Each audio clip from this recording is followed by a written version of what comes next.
All right, everybody, thank you for joining us. We're here for our CDPH funding announcement, request for application office hours session number 1. So excited to be joining you today. Again, for those of you who don't know me, my name is Ryan Skaggs, and I am a program consultant here at the California Department of Public Health, Office of Oral Health. So as always, it's awesome to be joining you this afternoon. And hopefully, if you've come here today and you have some questions or concerns or anything that you might be uncertain about regarding your application, hopefully we can use this time that we have today to really help you be able to troubleshoot some of those items and stumbling blocks you might be experiencing some challenges with. If we do have any other areas that you might need assistance with, your program consultant will also be available to help you complete your application. And we do have another office hours session coming up next week on Wednesday. So I want to thank you all for joining us and being on time this afternoon. So again, we're really excited to assist you in applying for this unique one-time funding opportunity. And just want to remind everybody that all local oral health programs with current contracts with CDPH are eligible for this new funding opportunity.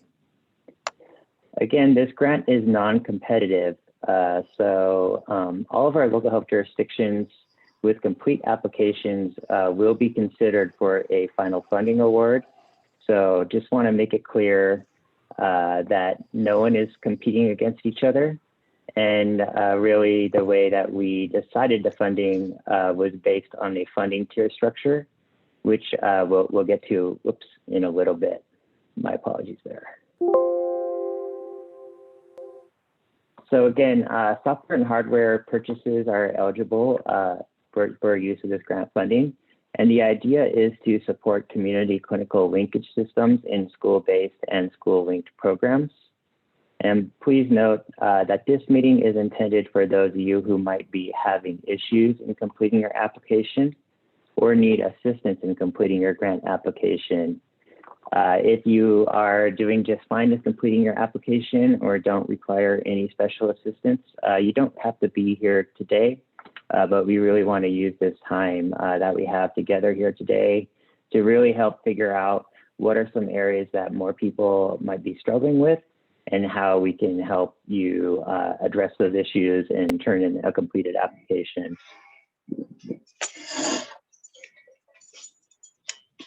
So again, a couple of Zoom housekeeping items. Today's session is being recorded. So I just want to be transparent about that for those of you who might not be aware. You should have received a reminder on your screen, but you might not have. We do have a chat box. So as we're going through different components of the application, please feel free to type questions that you have into the chat box. We will allow some time between different sections of the application to have a little bit of a pause and allow some space and time for some questions and answers. So as I'm going through different sections, if a question pops up, please feel free to type that in there. And also, we do have everybody muted, I believe. So please try to keep yourself muted. But if we do, decide to open up conversation, you will have the option to unmute yourself when called on to ask a question or elaborate a little bit more. And you can do so by hovering your cursor on the bottom left corner on the toolbar that comes up. And you should be able to toggle and untoggle the mute button there. For those of us who are joining by audio, please try to be sure to utilize one form of audio to avoid feedback. Sometimes when we have our computer microphone on as well as audio on our phone, it can create a little bit of complication. So I just wanted to provide that little bit of reminder there.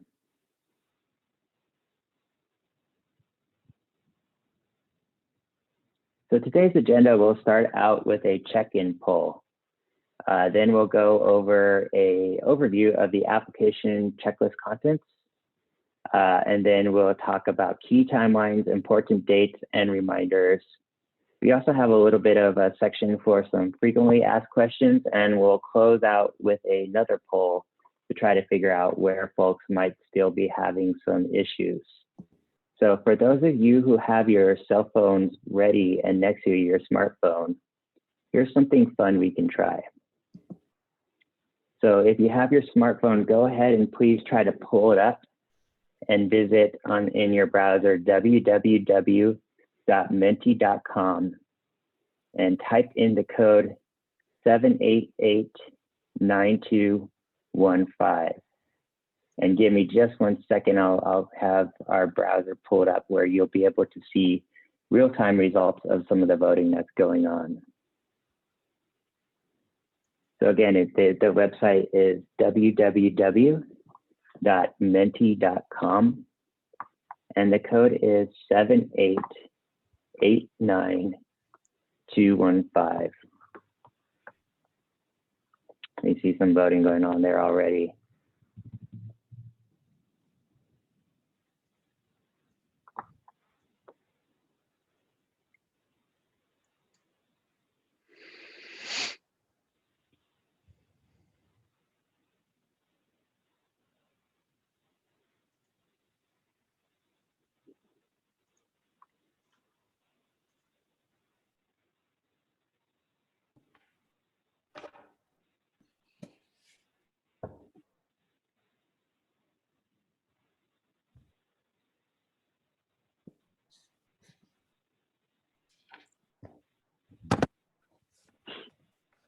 And for those of you who are encountering any issues with the budget, we do have some good news that we'll share with you when we get there. But it looks like a lot of folks are having problems with the scope of work and deliverables and the budget revision. I do see a couple others too, so hopefully we'll allow some time and some space to address any of those issues that aren't covered in these application items.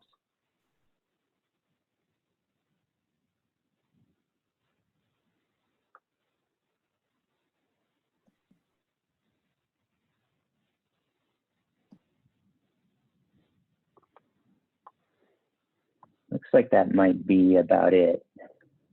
So again, I think what it looks like the main takeaways are the document F, scope of work and deliverables, and the document C, budget, seem to be the areas that most folks are having a little bit of challenge completing.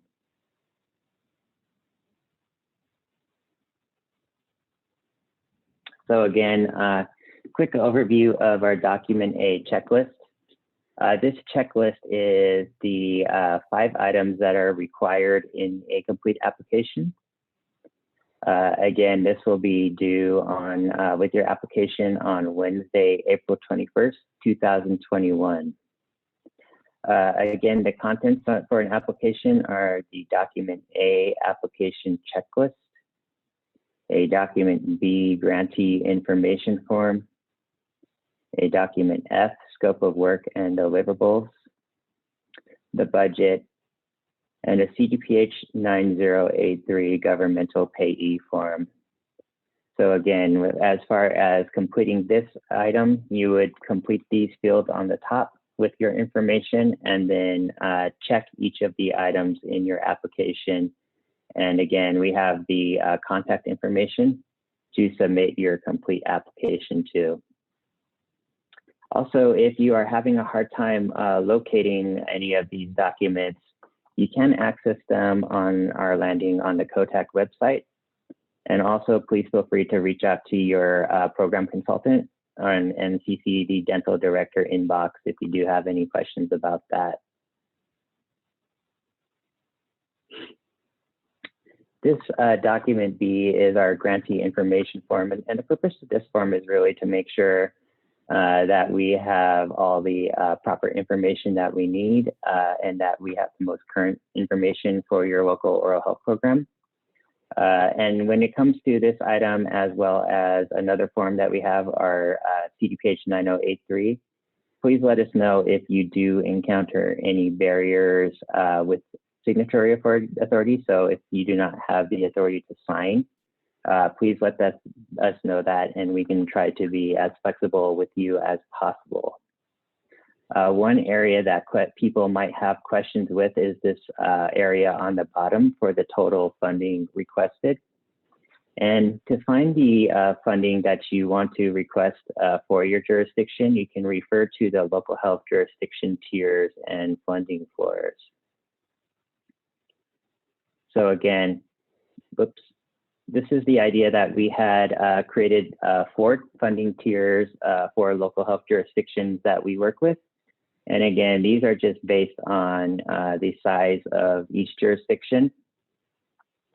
So when you're completing your application, please be sure to check which funding tier you're in and what you're projected to receive, and then use that for the amount that you put in the bottom of that form. And so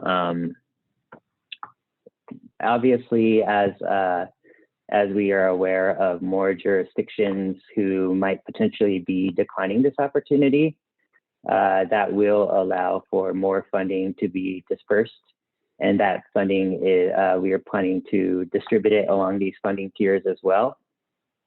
So what you end up getting may very well be more than what you're requesting in that form.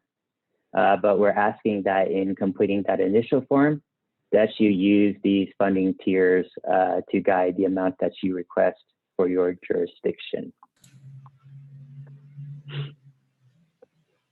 Now, I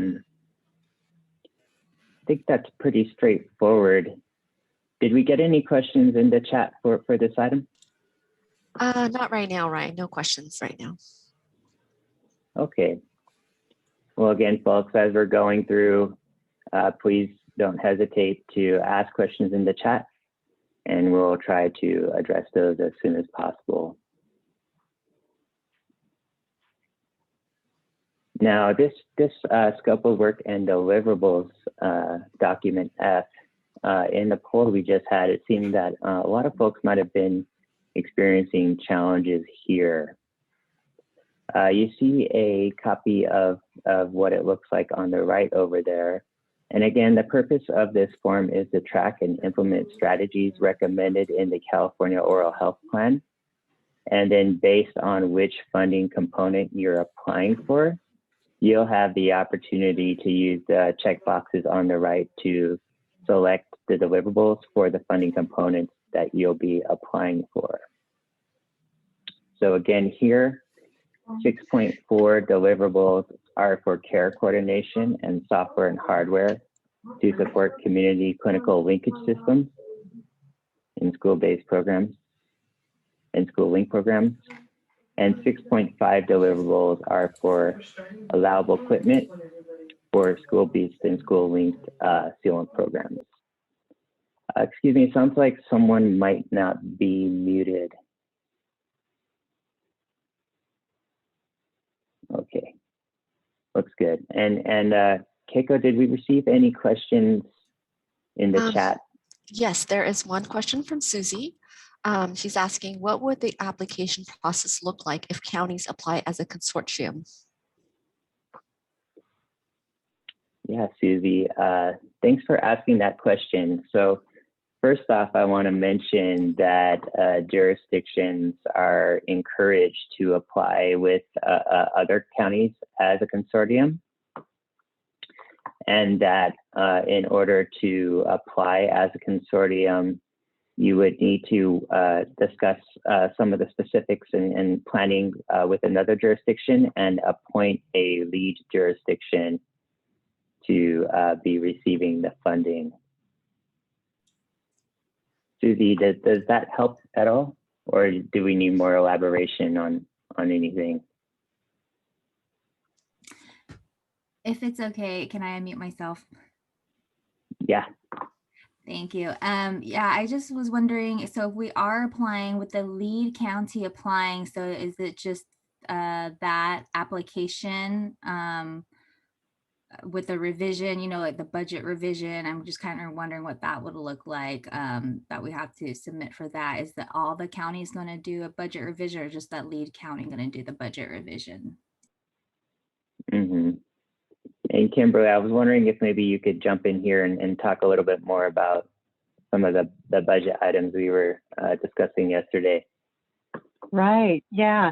So I would say that you're applying for the amount that that's on that listing that was provided. So you'll show that, and the deliverables will just be each of the counties that are part of this group will join together and each have the same deliverables.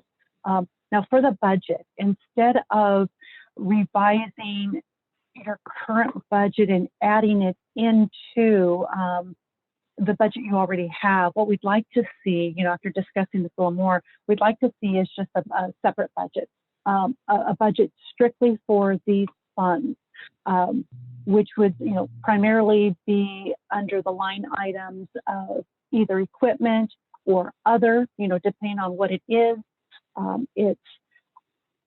Personnel is not something, that's going to be considered unless there's a plan. Because this is a one-time funding, it doesn't continue on, so we don't want to have the expectation that we could continue it into future years. So we just have to take that into consideration. Hope that helps. Yeah, Susie, did that help? A little bit. So let me give you a specific example. So my county, Butte, we can get $50,000, and then the county I want to partner with, they're a smaller county and they're going to have a different amount. So we're both submitting a budget for the amount that we are allowed to get. Is that correct? Right. Yes. Yeah, you'll want to do that. You'll want to each, it may be a dupe, both budgets will look the same except for the amount that's being applied for. But say you're planning on doing this one activity with this one deliverable, you'll both mark the same box on this form that's being shown, this document F, and then your budget again similarly will look the same. Will it have the line items, say it's equipment, say you're buying equipment or supply, something that you're doing, you would both show it the same way. Just in your justification, you'll provide that added detail that it is part of this group that's acting together and giving a little more of those details of who you're working with and how that is going to work. Does that help, Susie? Yes, thank you so much. You bet. Thanks, Susie. Thanks, Kimberly. And there are a couple more questions, so if I may. This is from Nancy Starr. Is there a specific number of deliverables that we need to choose, or do we choose all or some optional? Mm-hmm. It would depend on which funding component you are applying for. Again, for the school-linked program model, referral management, and care coordination, if you're applying for component 1, you would select all the deliverables for 6.4 objective. And if you're applying for component 2, then you would select all of the deliverables for the 6.5 objective. If you are applying for both components, so if you are one of those jurisdictions that's applying for component 1 and component 2, then you would be very likely selecting all of the deliverables on this list. Great. Thank you, Ryan. Another question on deliverable. Says deliverable 5.3, would a letter of support be sufficient? There's not much time to get the MOUs from all of our partners. I'm wondering if maybe Joanna would like to jump in, or one of our other folks on our team. Yeah, I'm trying to keep up with these in the chat as well. Hello, everyone. Kiko, where was that? Sorry, I was sort of responding to some of the. Oh, I see. Deliverable 5.3. Okay, let me. Yeah, from Lalani. Take a peek at this. And that was about the MOUs. Oh, yes. So let me make sure I'm looking at the right one. So those MOUs with the programs, with the community partners that you would be working with, yeah, those don't have to be in place right now.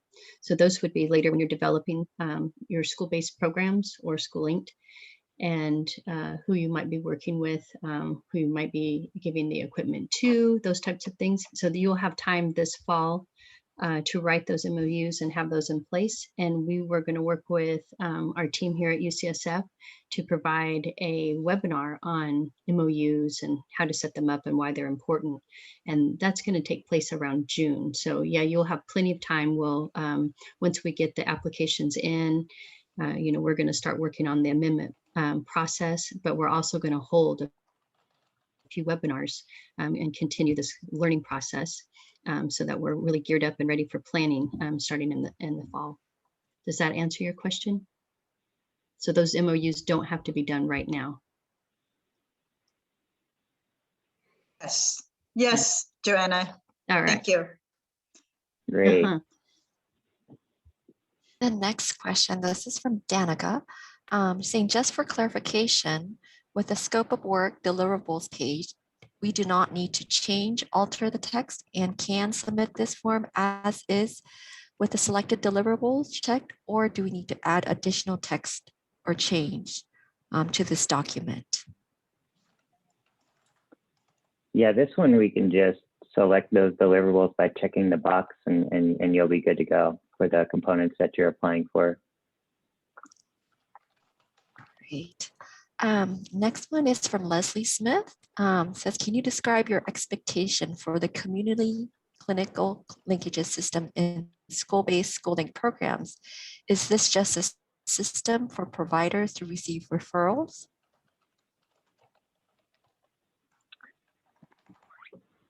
That's a really good question. It is kind of a broad, like when we talk about what school-based and schooling programs are, it is that broader term, community clinical linkages. But is this just a system for providers? That's a hard question to answer. It's kind of like a yes and no, because there's more to like the idea of a community clinical linkage. We want to see the loop closed when we refer kids for treatment. So we go into the schools, and in the past, one of the complaints was, well, you go into the schools and you see the kids, but then what happens to them when you identify issues? And so we're trying to make a more robust program, right? Not only are we providing preventive dental care to kids where they are, which has numerous benefits, but we do want to make sure that these kids are getting the referred for treatment and getting the treatment that they needed. And in the past, we were using paper forms, so we're trying to improve this system. So not only are the parents learning and being notified, the kids are being set up in a dental home and getting the care that they need. And then we, in a system where we envision that not only the referral is being sent, but we can see the process. The referral was sent, they contacted the parents, the appointments were made, the appointments were completed. Yay, all the treatment was completed. So we know what happened to this child. So it's that, what we envision is pretty big. So it's not just for the providers to receive a referral, but it is a big part of it, because we do want to make sure that those providers the kids are being referred to somebody. That we want them to have a dental home. We want them to receive the care that they need. So that was a lengthy answer to that question. So let me know. Yeah. Can I? And Joanna also kind of, oops, sorry, this go is ahead. Leslie Smith. I just wanted to follow up with that, because I'm calling from Long Beach. And so in our situation, we would still do a paper process because we have a digital inclusion issue.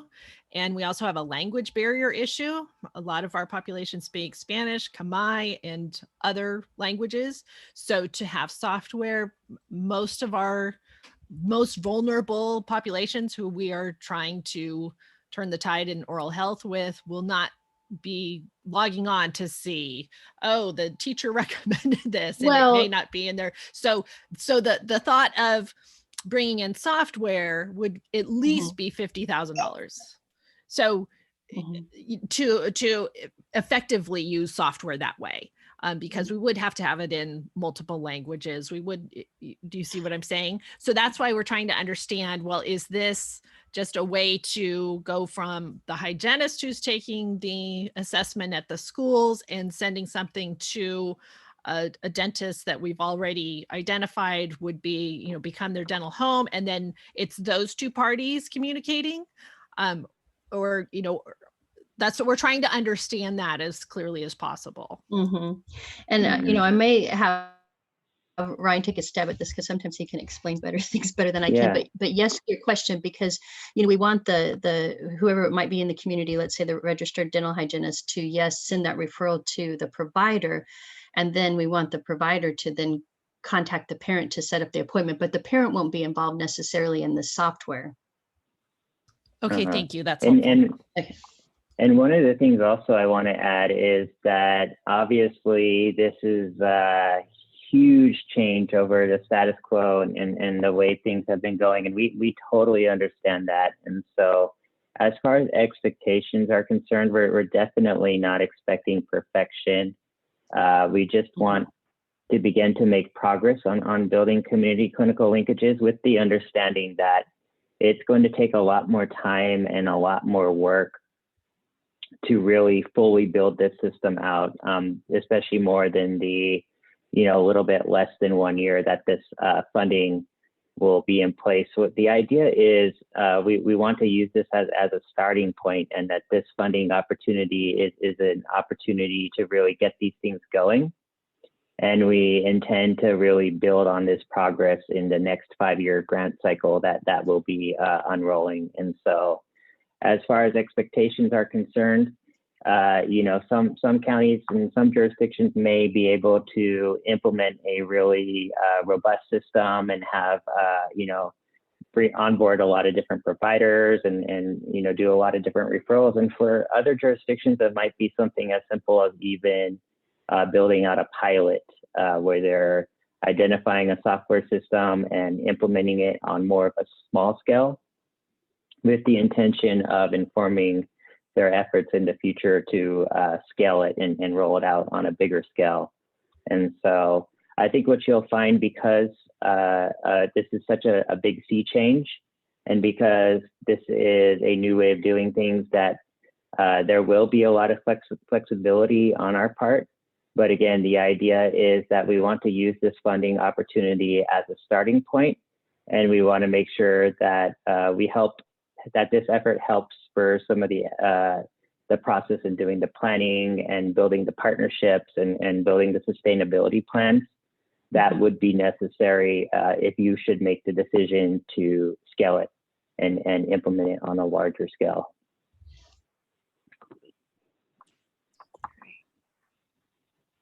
All right, so next question is from RC. It says, do we include document F in the current Prop 56 work plan and also present in the progress report?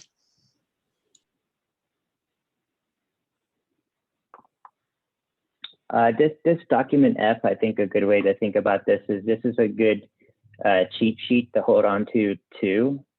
So this is, again, a part of the initial application that we'll be doing, and that will be due on April 21st. And again, once we receive your applications and we make a decision to award funding, then we'll be issuing our amendment documents that will be ready for your jurisdiction signature. And then, yes, once it's executed as an amendment, then that would be a part of that process moving forward.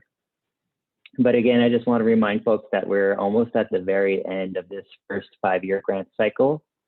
So as far as it changing your workflows and how those progress reports and budget submissions will look into the future, again, we're nearing the very end of this cycle, so it wouldn't really change things for very long before we have a new cycle coming up. Thank you. Next question. So it's from Amrit Sidhu. Deliverable 4.4, number of collaborative partnerships established like WIG, Head Start. Can you explain the role of these collaborative partnerships for care coordination? Yeah, I think a lot of this kind of comes back to the idea of building partnerships to support community and clinical linkage. And again, It's with the understanding that building some of these collaborative partnerships may take time. And so this is just some of the efforts to do a lot of the identification of local programs who could be beneficial in supporting this effort over the short and medium and long term, and beginning to engage them. And again, we will be providing more support and more information about building partnerships in the coming weeks. Great. So next question is from Yadira Friday. Do we have the option to opt out deliverables even if we are selecting the component? Would anybody else on our team be capable of answering that question? Don't want to misspeak here. No, I mean, I think with these deliverables, there are some things that are already in the work plan, and maybe they're just fleshed out a little bit more. So we would like to see all of the deliverables selected. Great. Thank you, Joanna. Next question comes from Amber Volanti. If our program choose to apply for the 25,000 amended funds toward the referral management schooling component, even though we have a school-based program already in place, do we write an overview, staffing, community partner, and sustainability plan just for that? Again, I just want to remind everybody that the program plan template will be due a little bit further on down the line and not with the initial application. But as far as the answer to that question specifically is, when you're detailing that information in those narratives, if some of the current activities or partnerships that you have, or some of the efforts that are outlined in your current sustainability plans do also apply for this new funding component that you're applying for, then yes, you would want to try to include that. And you could include that as concisely as necessary. But again, we're looking at implementing these new funding components. And then yes, if it's necessary to include those current processes to support your programs and your sustainability into the future, then that would be information I think you would want to include there. Great, thank you, Ryan. So next question comes from Roberta Terone. What is the process or forms required for CDPH for gifting the equipment to partners?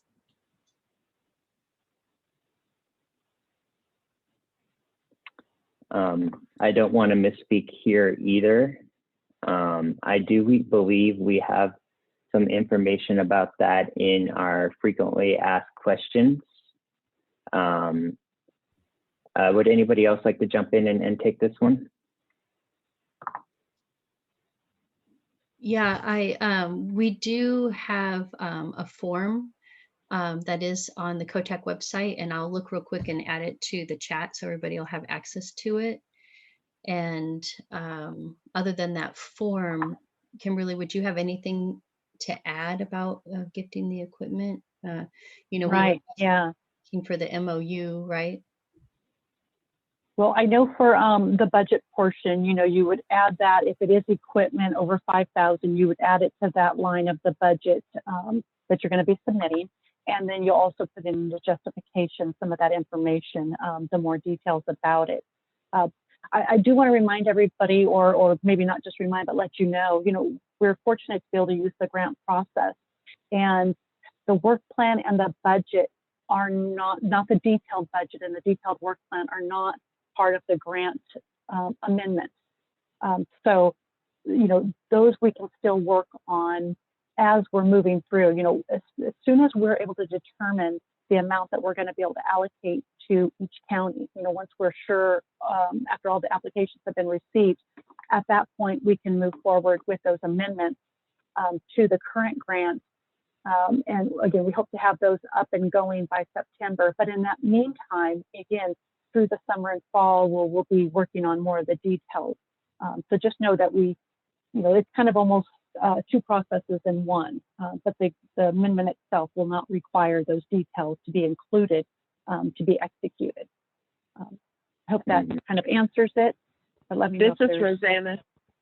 Yeah, I'd like to go ahead. add to that. As far as when you're looking at the word of gifting, it's really transferring the equipment or property. And most of the government regulations require that for underserved communities, and when you're looking at transferring that, you should find a provider who's committed to working with underserved communities or works in a dental health or medically underserved shortage area. So if you have that commitment, then you could just, on the form, it's really small and hard to find, but we can go over that more in detail. But when you're considering which providers you are going to transfer that equipment to, keep that in mind, that they are committed to working with the underserved communities in your county. And I put the link to the form in the chat. Thank you. Okay.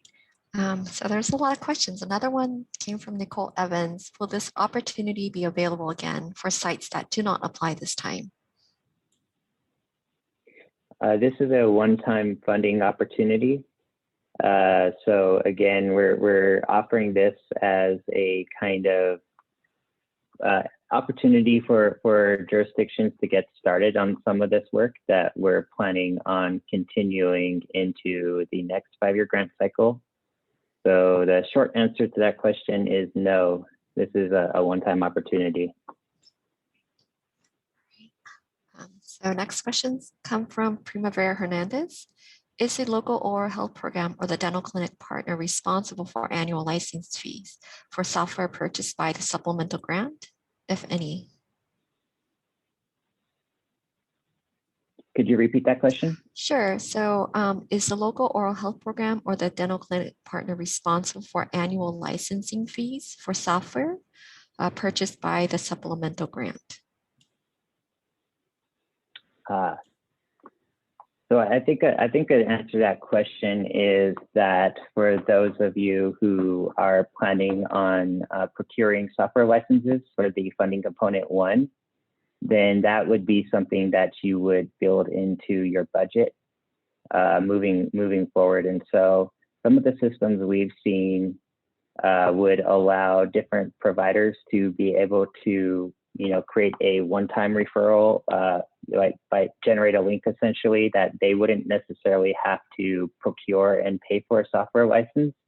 That under such a relationship, that the local oral health program's software license would be sufficient enough to generate referrals and to be received by providers. Great, thank you. So the next question is from Jennifer S. of Lassen County. So how will the LHJs know the child was seen and care was received? Is it automated reporting from the dentist's office to the school or to the LHJ? How will the desired software function?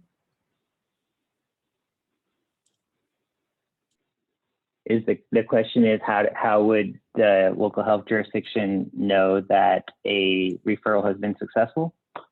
Right, care was received, yes.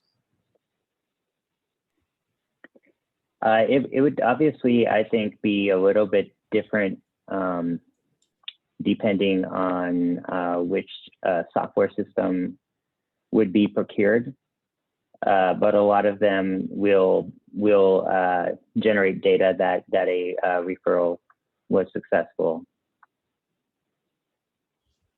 Yeah, that's true. It will really depend on the software. And like we told you before, there was a software that we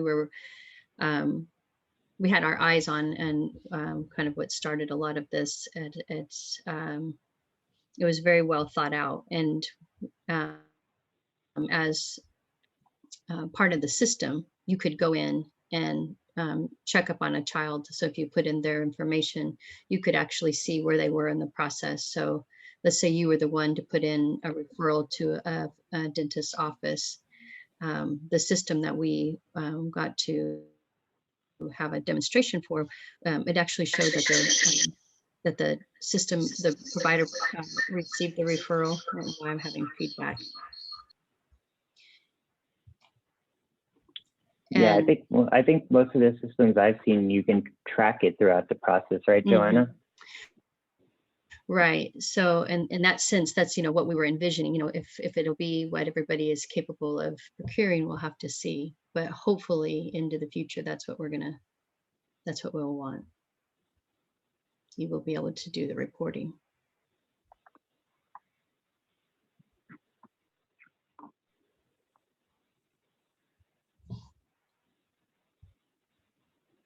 Do we have any more questions for this document? Sorry. Let me All see. right. We might have a couple more. Yeah, kind of goes back to software question, right? But there's another question about funding and the deadline. This is from Therese Mikowski. Says notice of funding will be on May 30th, and it's requested that we have a Board of Supervisor approval by June 30th. If that's not possible, can we request an extension? So I'm hearing that you'll have to get approval by your board by June 30th. I'm sorry, I'm trying to understand the question. Yeah, Therese, do you want to unmute yourself? Sure, thank you. It's in the timetable and the request for application timeline that we get back with Board of Supervisors approval by June 30th to get the signed contract amendments up to CDPH. And if that's a problem here, already there's some indication it might be a problem for a quick turnaround. I just was curious if it's possible to get an extension when the time comes if we're not able to do it in the time frame. Yeah, I don't see that being an issue if it takes you a little bit longer to get approval from your board. Kimberly, would you have any concerns about that? No, and of course it'd be great to have those contracts amended and up and running by July 1st, but that's pretty unrealistic with this timeline. So we're looking at a few more months later. So I don't see a problem with that. We did ask if you can get on, an agenda now would be great, or as soon as you can, so that if you are looking to get this funding, but we will be able to provide you some additional time. Thanks so much. Thank you. There's a few more questions, Ryan. Do you want to, should we go ahead and answer these questions, or do you want to go ahead with the presentation?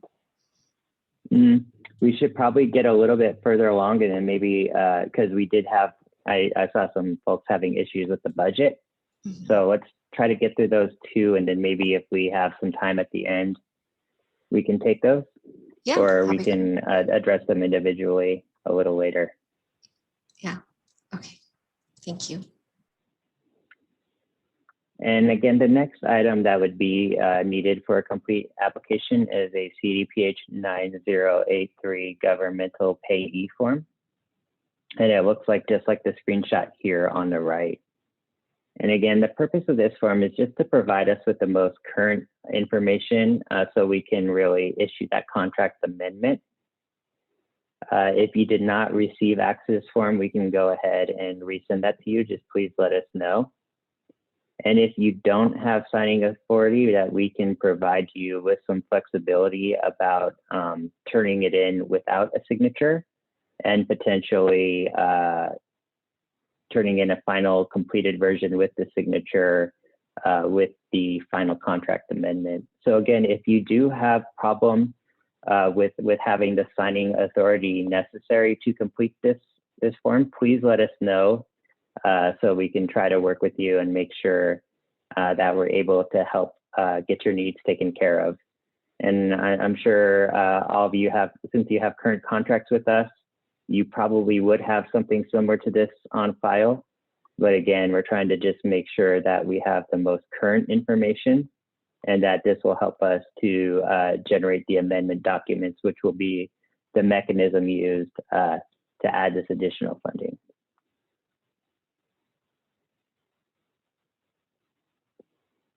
Now here's the next section where we receive a lot of questions. And so the revised budget and justification. And again, this is the mechanism we're using to issue this funding is a contract amendment rather than a standalone grant. At one point in time, I think we were envisioning this to be a little bit more comprehensive. But again, I think as Kimberly mentioned earlier in this presentation is that generally what we're looking for is just something simple with line items and cost estimates, and that a completed, more detailed budget, we can work with you following the application period. Again, this is a one-time funding opportunity. So we're mostly trying to stay away from covering the cost of salaries unless it's otherwise approved by CDPH.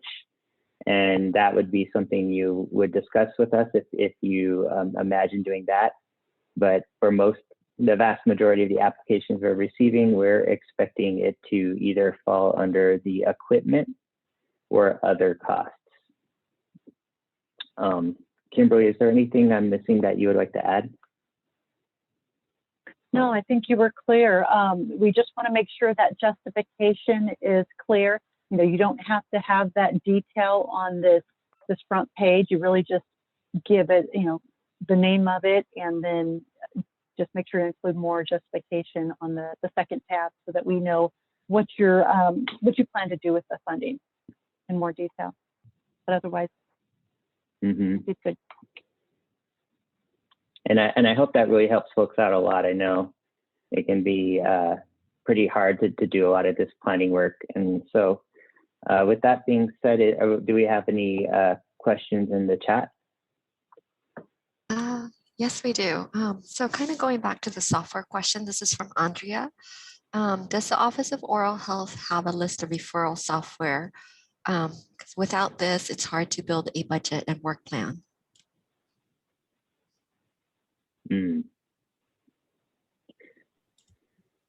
Yeah, we're still working on this list because, like I said, we had a really good software that we wanted to have everybody consider with this, or it could be at least a leading usable software, and it just didn't work out. But we decided that this was such an important project that we were going to move forward, and we are still every day we're in touch with different companies and having demonstrations, and so that we can put this list together for you. So it is true, without knowing the software or potentially the cost, how to estimate this. But what I would suggest, and Kimberly, you can tell me if this is a good idea, but I was thinking, depending on which component or both that you have, you know, we have a list of items that are acceptable to put into this budget. So you can,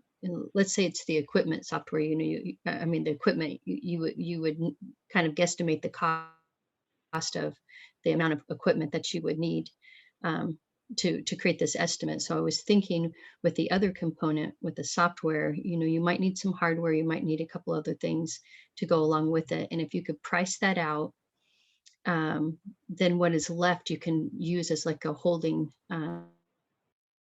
line for potentially the software.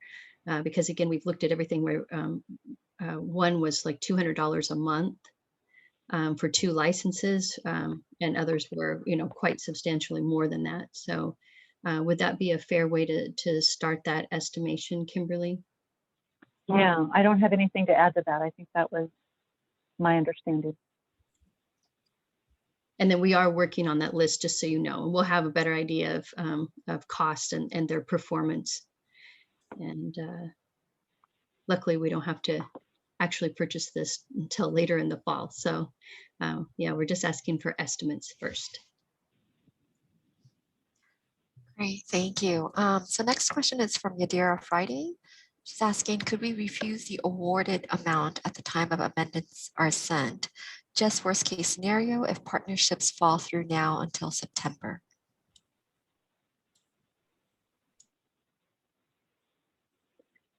Do you mean once the amendment's been processed? Let me look for that question. Sorry, I got lost in this. Yeah, I'm not sure I'm clear either on the question. Let's see, could we refuse the awarded amount? No, Yadira, do you want to unmute yourself?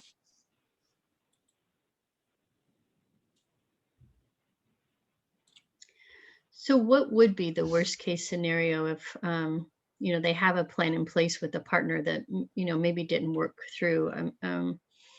There would be more time to try to seek out additional partnerships. Right. Yeah, between it's Kimberly partners. here. That's, I could see that. You know, this is, you know, you're planning, you're trying to come up with these ideas that might work. Of course, you know, things could fall through between now and actually implementing this, even after the amendment. So we could work with you to maybe repurpose that money within your budget, but we would definitely, you would have to get approval from CDPH to change from this original plan. The other thing to be aware of is the money's not going to move forward into the next grant period. So if for some reason it fell through, you were not able to come up with another plan in the amount of time, that money would just be left unspent at the end of the grant period. If we do have money unspent that, you know, could go on to another project that, you know, that we would plan later on. But those are kind of the options we would have. Great, thank you. Next question comes from Rita. She's asking if we have a contractor in place to support the activities, can we put them on the budget? Subcontractor budget is not on the template. Oh, yeah, I can't think of why, unless Joanna or Rosanna, you can think of a reason why we wouldn't want to do that. If you're already contracting with somebody, you could add that into the template. You could just add that with your, we would like to know who the contractor is if there's one existing.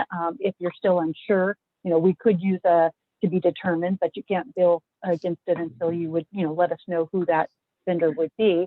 But I don't see an issue with that unless one of my colleagues do. But you could just add that in. Mm-hmm. Okay. Mm-hmm. Great. So next questions come from Primavera Hernandez. It looks like initial evaluation data will be needed to be submitted by June 30th of 2022. Will there be other evaluation data collection dates afterwards in fiscal year 2022 to 23? I believe that would fall in our new grant cycle. Yeah. So yeah, that would be folded into our next grant cycle for those evaluation items that will be continued.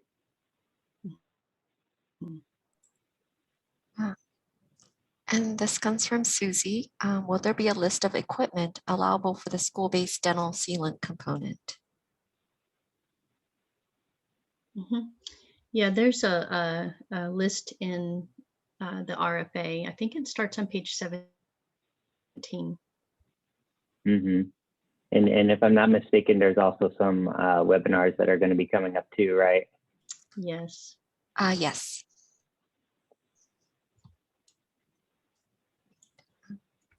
So another question comes from Rita. When do you anticipate to announce if there will be additional funding for the LOHPs who actually apply? We have to have the actual number prior to board approval.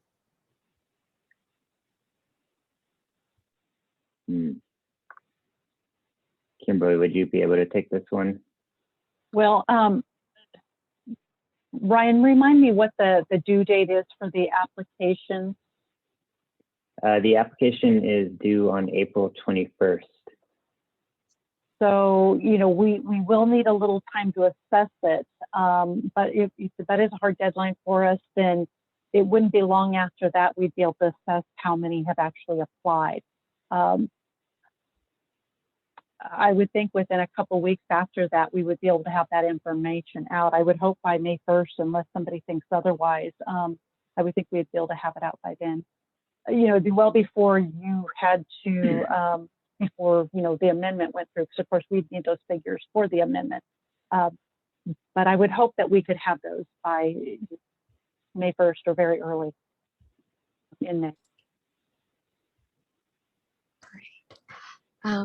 And then I think this is a following question. It comes from Maritza. Should we show all in-kind support at the budget? It's Kimberly. Yeah, we'd love to see that. We'd like to see any in-kind in the budget showing 0 for requested amount, and then in the justification, you know, identifying that it's in kind. We always like to see that, so certainly. Great, thank you. Next one comes from Nancy Starr. If we do want to add staff, do we show this on the budget through our cost savings from this year? Then the one-time funding source would show software purchasing, and budget savings would show staff. Well, as I mentioned and Ryan mentioned earlier, you know, we're not going to require you to revise your current budget for this purpose. For this purpose, for the money that we're giving, you would only put on those items that the money, this one-time funding, will go towards and justified. We'll work with you on the budget revision in September to integrate those, you know, those funds into your budget, and whatever, you know, is unspent. Well, actually, it wouldn't be unspent. We'd be able to integrate it in at that time. We just didn't want to, you know, confuse things with having a full budget revision now when we're already at this midpoint of current year, and then another budget revision due in September. That would just be cleaner just to show the money here. As far as salaries go, you could use your savings for in next year. In your, you know, when you do your revision, if you want to add that in because you had additional money that was unspent, you could add it then. But again, just remember that, you know, the grant does end. You have to consider sustainability, and that this, you know, this funding does not continue past the grant period. That, you know, we'll have a whole new grant series starting in 2022. Hope that answers it for you. Thank you, Kimberly. Excuse me. This is also another kind of salary question from Leslie. It says, without hiring new staff, can we allocate funds to contracting out, like hygienists, for instance? I think it would depend on how you plan to use those hygienists. You know, there's some, and maybe Joanna or Rosanna can help, you know, shed a little bit of light on, you know, because we really are, this money isn't for necessarily for services, Right. unless you can show something that the reason why you would need it. But maybe someone else can help with that. Yeah, this is Joanna. So yeah, we have to be very careful that we aren't using this money to pay for services, dental services. And the reason behind that is because when programs are in place, you know, they can bill for these services. So that's why we can't use this money. So your question, okay, to contracting hygienist, for instance. So it depends on what you're paying the hygienist to do. If it's a service that can be billed for, then no. But if you know, you're having them, let's say they're involved with COA screenings, fluoride applications, and other activities in the work plan, then we have allowed that in the past.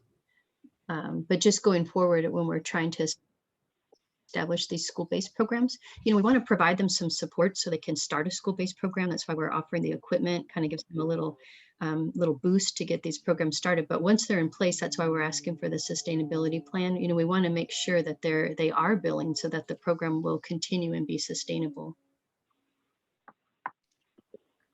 Does that answer that question, Leslie? Yes, kind of. Yes. That is, if many of our services already have something where they come into the schools. But so then if we're saying, okay, you need to administer the software, so maybe you need to be trained in that software, that kind of stuff, that's where the Yes, funding training. might come in. Yeah. Yes. Training, Okay. yeah, coordinating. Yep. Exactly. Okay, perfect. Thank you. So Keiko, we're at 1 hour. How many questions do we have left in the chat box? We have 2 more. Would you like me to read it? I think we can take them. Okay, so this is Jennifer. Could you confirm if we need to submit document C by April 21st? Document C is not listed as one of the 5 application contents due on the list. If not, where can I find the fiscal year 21-22 revised budget form? Yes, this was sent with the request for application. And again, this was on the checklist also. It did just say that a budget on the checklist. And again, what we're looking here for the initial application process is just, can be very simple with the line items of the anticipated purchases and the cost. And again, we're most likely going to be seeing items under equipment and other costs. So for the purposes of having a complete application, it can be pretty simple and straightforward now. And then we'll work with you as we get those amendments executed. And again, anticipating that budget revision that'll be due around the September timeframe.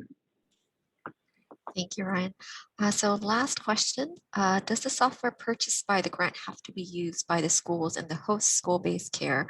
One of our dental partner is interested in software that they would use internally to support follow-up care after seeing students at the school-based clinic.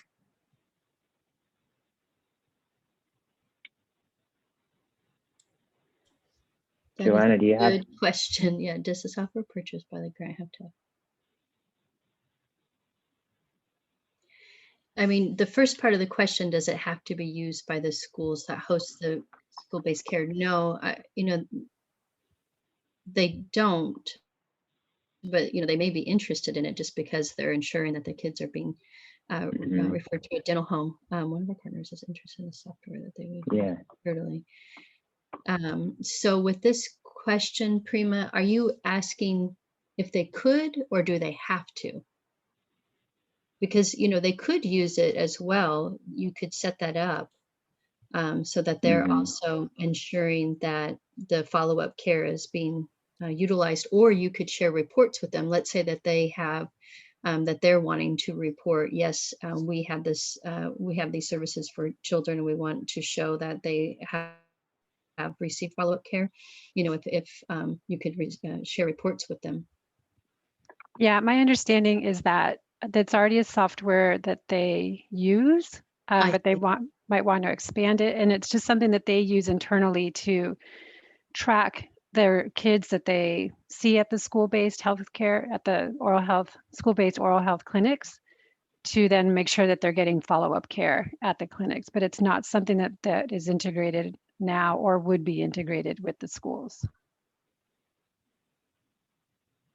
So, I mean, it's helping, it's promoting like a dental home and all of that, but it's not necessarily like creating a bridge between the school and the dental clinic. So it wouldn't, like, the school nurses wouldn't be able to see it or have access to it, as I understand. So are you wanting them to include them in potentially the new software that you're considering? Is that what you're asking? No, they have this existing software already. I don't know the name of it. I'll submit it with the application, and then that might help make more sense too.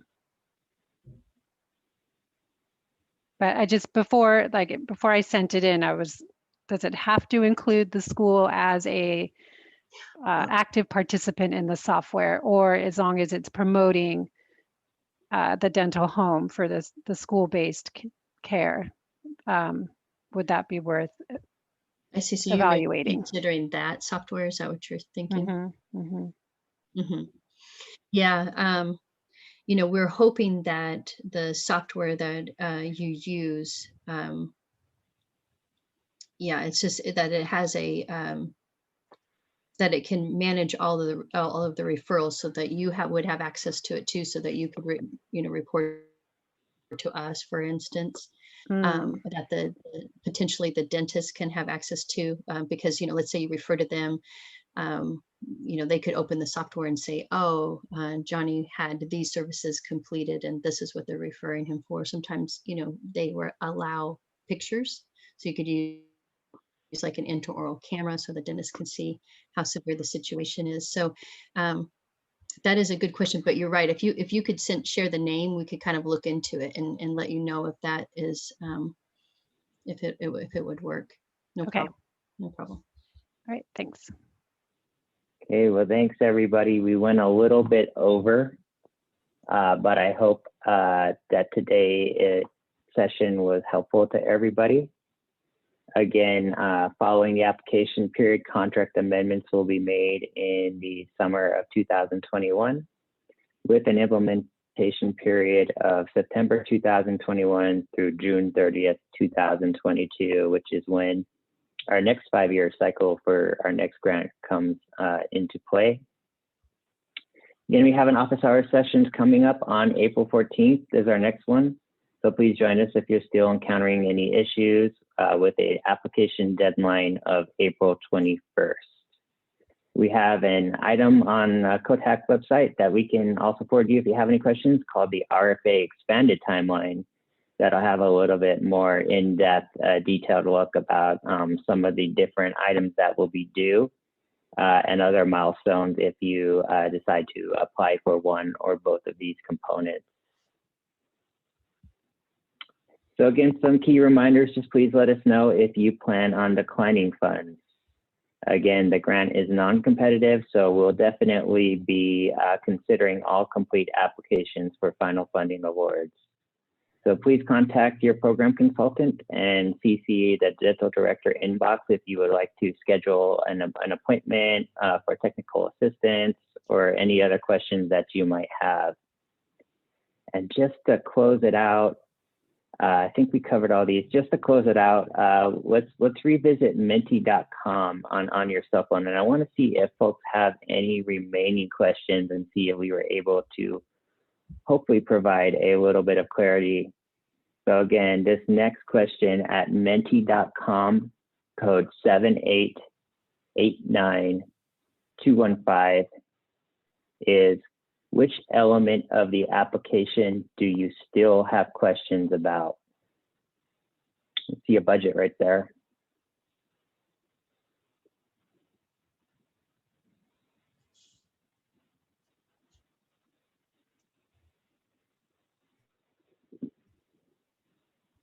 Ryan, should we recommend that they would email us directly with those questions? Yes, please. Yes. Yes, if you do have questions remaining, please email us directly. And also, please, if you're continuing to experience challenges, please join us for our next office hours section. And that will be next Wednesday. Yes, thank you all. And for those of you, wonderful questions and just thinking through this so thoroughly. Thank you. Thank you, guys. Yeah, we appreciate all the great work. Everybody. And we do have a question and answer sheet that we've been updating on a weekly basis. We'll be sending out the next update very shortly with the questions and answers from today's session. That can also be found on our landing on the COTAC website. So please check those out if you want to stay up to date on some of the most recent questions and answers we've been given. But I want to thank you all for your time. It looks like there was definitely some improvement, still a couple questions on the scope of work and deliverables, and still a handful of questions left on the budget revision. So I want to thank everybody for joining us today. Yes, thank you all. Have a great afternoon. Thank you.